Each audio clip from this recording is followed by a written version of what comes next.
பாலுக்கு அழாத குழந்தை, கல்விக்கு ஏங்காத மாணவன், வேலைக்கு அலையாத இளைஞன், சரி, இதுவே எனது கனவு இந்தியா அப்படின்னு மாவீரன் பகத்சிங் வந்து அடிமை இந்தியா காலத்துல வந்து பேசியிருந்தார்ல, அது வந்து இப்ப நிறைவேறிச்சா?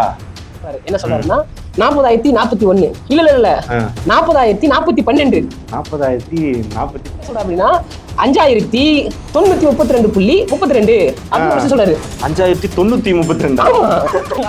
அந்த ராமானுஜத்துக்கு வந்த சோதனையா தான் நான் இதை பாக்குறேன். முதலமைச்சருக்கு சல்யூட் அடிச்ச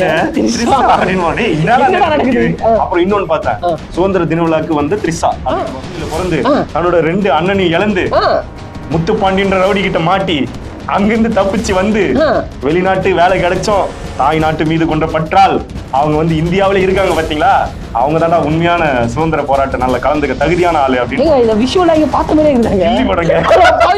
எங்ககிட்ட நீ கம்ப்ளைண்ட் பண்ணுவியா? உனக்கு மின்னே கிடையாதுடா. ஓ கட் பண்ணிட்டாங்க, மின் இணைப்பை கட் பண்ணிட்டாங்க. ஆமா, மின்னே கிடையாது.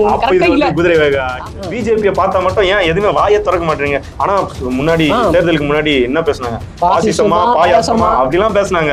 ஆனா இப்ப வாயை திறக்க மாட்டோம், திறக்க மாட்டீங்களா அப்படின்றதுதான் மிகப்பெரிய கேள்வியா இருக்கு. ஆனா மாட்டோம், நாங்க மாற்றோம், மாற்று அதுல எந்த வேறுபாடும் கிடையாது. மாற்று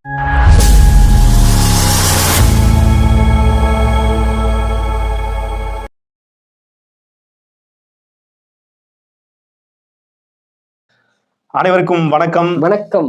என்ன இன்னைக்கு நம்ம பார்க்க போறோம்? இன்னைக்கு வந்து நிறைய விஷயங்கள் நடந்திருக்கு. ஆனா அதெல்லாம் பாக்குறதுக்கு முன்னாடி ஒரு விஷயத்த பாத்துறோம். சுதந்திர தினம் முடிஞ்சது.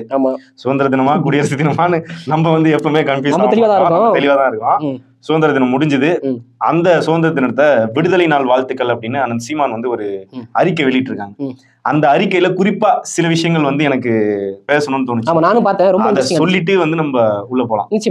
என்னன்னா, பாலுக்கு அழாத குழந்தை, கல்விக்கு ஏங்காத மாணவன், வேலைக்கு அலையாத இளைஞன், சரி, இதுவே எனது கனவு இந்தியா அப்படின்னு மாவீரன் பகத்சிங் வந்து அடிமை இந்தியா காலத்துல வந்து பேசியிருந்தார்ல, அது வந்து இப்ப நிறைவேறிச்சா? இல்ல, அது இப்ப நடைமுறையில இருக்கா அப்படின்னா பெரிய ஒரு கேள்வி. அப்போ நம்ம எல்லாம் ஒன்று சேர்ந்து அதுக்காக நம்ம வந்து போராடணும், ஒன்று சேர்ந்து அதை முயற்சி செய்யணும் அப்படின்ற மாதிரி அந்த அறிக்கை வந்து இருக்கு. கடைசியா வந்து விடுதலை நாள் வாழ்த்துக்கள் அப்படின்னு போட்டிருக்காரு. அது வந்து ரொம்ப எனக்கு ஒரு நெருக்கமா இருந்தது. அதே மாதிரி குறிப்பா அந்த விடுதலை நாள் அப்படின்றது வந்து மற்றவங்களுக்கு புதுசா இருக்கு, நம்மளுக்கு அது பழக்கமானதுதான். அது ரொம்ப வரவேற்கத்தக்க ஒரு வார்த்தை. அது வந்து போட்டிருந்தாரா? இப்ப நம்ம உள்ள போயிடுவோம். அடுத்து என்ன பார்க்க போறோம்? அடுத்து வந்து கொஞ்சம் ஃபன்னா போகும், ரெடி ஆயிருங்க. என்ன அப்படின்னா, இந்த மண் யாரோட மண்ணு? தமிழர் மண் இல்ல, இன்னொரு விஷயம் இருக்கு. ஒரு மகாமேதை பிறந்த மண் இது.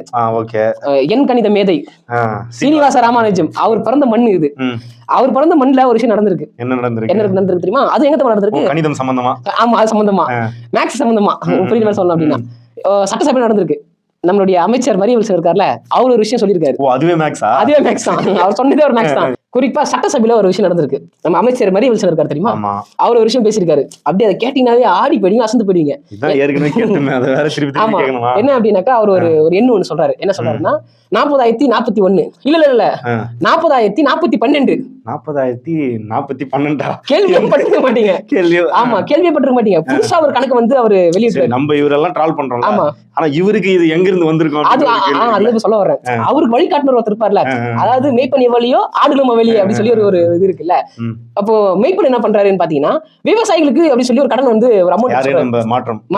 ஆமா, மாற்றம் அவரு ஒரு என்ன சொல்றாரு அப்படின்னா 5,932.32 அப்படின்னு சொல்றாரு.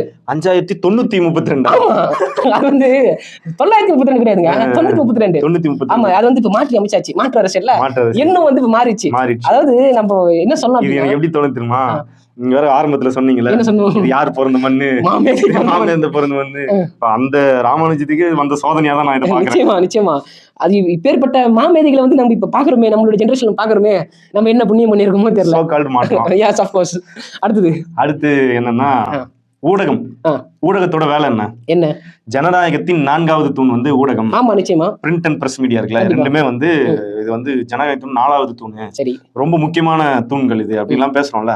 அவங்க வந்து பொதுவா சுதந்திர தின விழாக்கு என்ன போடுவாங்க, மாவீரர்கள் பத்தி போடுவாங்க, சுதந்திர போராளிகள் பத்தி போடுவாங்க, இதெல்லாம் போடுவாங்களா. ஆனா இன்னைக்கு எந்த நியூஸ் திறந்தாலும் த்ரிஷா த்ரிஷா த்ரிஷான்னு தான் போடுறாங்க. ஏன்னா அவங்க வந்து கலந்துக்கிட்டாங்களா அந்த இதுல.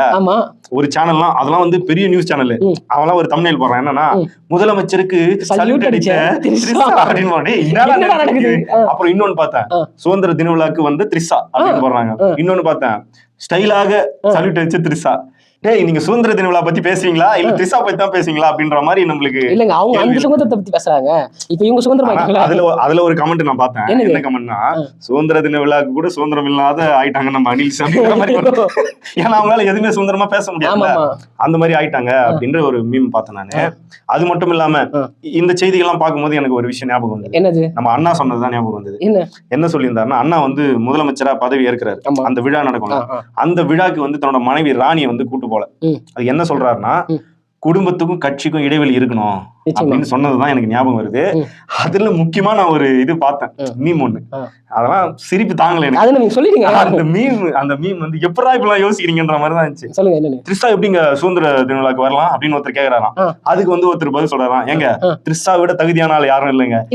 எப்படி அப்படின்னு கேட்டா, மதுரையில பிறந்து தன்னோட 2 அண்ணனையும் இழந்து முத்துப்பாண்டின்ற ரவுடி கிட்ட மாட்டி அங்கிருந்து தப்பிச்சு வந்து வெளிநாட்டு வேலை கிடைச்சோம், தாய் நாட்டு மீது கொண்ட பற்றால் அவங்க வந்து இந்தியாவில இருக்காங்க பாத்தீங்களா, அவங்க தான்டா உண்மையான சுதந்திர போராட்ட நல்ல கலந்துக்க தகுதியான ஆளு அப்படின்னு.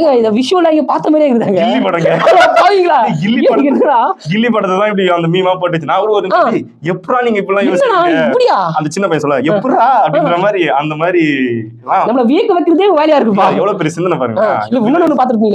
தேசிய பற்றோட வந்திருப்பாங்களே கலர், அது ஒண்ணு அத பார்த்தா இவங்க வந்து சாஃப்ரான் கலர்ல வந்துக்கிறாங்க, வெள்ளை அவங்க பச்சை. பாத்தீங்களா எங்களோட ஒற்றுமையா, இது மட்டும் போட்டுருந்தா தேசத்தின் ஒற்றுமையா அப்படின்னு போட்டுருக்காங்க.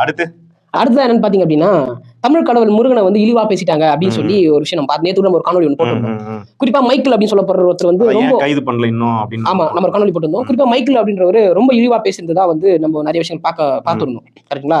நிறைய பேர் வந்து அது குரல் கொடுத்திருந்தாங்க, நிறைய பேர் வந்து கைது பண்ணணும் அப்படிலாம் பேசியிருந்தாங்க. இன்னைக்கு வந்து அவர் கைது பண்ணிட்டாங்க. யாரு கொடுத்த வழக்குல? அது நாம் தமிழர் கட்சி வந்து ஒரு வழக்கு போட்டு இந்த மாதிரி வந்து இழிவா பேசக்கூடாது அப்படின்னு சொல்லி ஒரு வழக்கு போட்டு அந்த வழக்கை வந்து கையில் எடுத்த காவல்துறை வந்து அவங்களை கைது பண்ணிட்டு இருக்காங்க. இப்போ நம்ம இதன் மூலமா சொல்ல ஒரு விஷயம் என்ன அப்படின்னா, மதத்தை குறித்தோ இல்லைன்னா வந்து தனிப்பட்ட ஒரு வழிபாடு குறித்தோ வந்து தவறா பேசுறது அப்படின்றது நிச்சயமா கண்டிக்கத்தக்கது. பொது வழியில பேசக்கூடாது, கண்டிப்பா பேசக்கூடாது. எந்த கருத்து வேணா. ஆமா, நம்ம ஏற்றுக்கொண்ட மார்க்கம் என்னவனா இருக்கலாம், நம்ம ஏற்றுக்கொண்ட என்ன சொல்றது ரிலிஜன் என்னவனா இருக்கலாம். ஆனா மத்த ரிலிஜனை மத்த நம்பிக்கை வந்து நம்ம தவறா பேசுறது அப்படின்றது நிச்சயமா கண்டிக்கத்தக்கது. அது பேசியிருக்க கூடாது. அவர் வந்து இன்னைக்கு கைதும் பண்ணிருக்காங்க. அடுத்ததான் இன்னொரு விஷயம் நடந்திருக்கு. என்ன அப்படின்னா, கரண்ட் பில் வீட்டுல அதிகமா தான் என்ன பண்ணிருப்பீங்க? இப்ப எதுவுமே பண்ண முடியாது, பெட்ஷீட் போட்டு அழுதான் முடியும். ஓகே.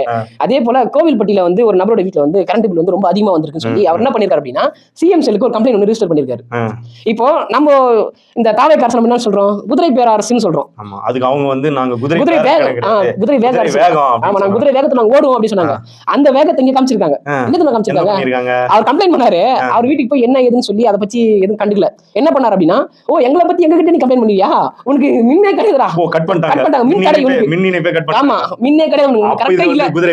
ஆமா, ஒண்ணு இல்ல, அவர் பெட்டிஷன் போட்டாரு. அந்த பெட்டிஷனுக்கே ஒரு கண்டு கிடையாது. என்னங்க இது வந்து ஒரு பார்க்கவே ஒரு கொடுங்கோல் ஆட்சி மாதிரி அப்படிதானே இருக்கு. அடுத்துதான் வந்து நம்ம பார்க்க போறது வந்து என்னன்னா, விஜய் அவர்கள் இது குறித்து வாய் திறப்பாரா?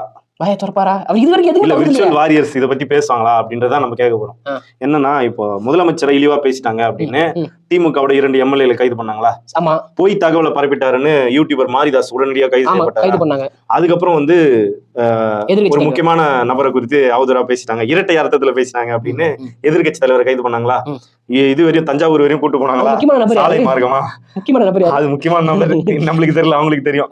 சாலை மார்க்கமா கூட்டு போனாங்களா? அந்த மாதிரி இன்னைக்கு ஒருத்தர் வந்து முதலமைச்சரை இழிவா பேசியிருக்காரு. யாருன்னா, நம்ம பிஜேபியோட மாநில தலைவர், தமிழ்நாட்டோட மாநில தலைவர் இருக்காரு, நயினார் நாகேந்திரன். அவரு வந்து என்ன சொல்றாருன்னா, நம்ம விஜய் கூட பேசியிருப்பாரு. என்னன்னா, சட்டசபையில முதலமைச்சர் பேசும்போது எங்க உங்க அப்பாவை காணோம் அப்படின்னு பேசினாரு. அதுக்கு வந்து பதிலடி கொடுக்குற மாதிரி ஒரு விஷயம் பேசியிருந்தாரு. கொஞ்சம் இழிவா பேசியிருந்தாரு, விடுங்களா, அது வேணாம். என்னன்னு அப்ப பேசியிருந்தாரா?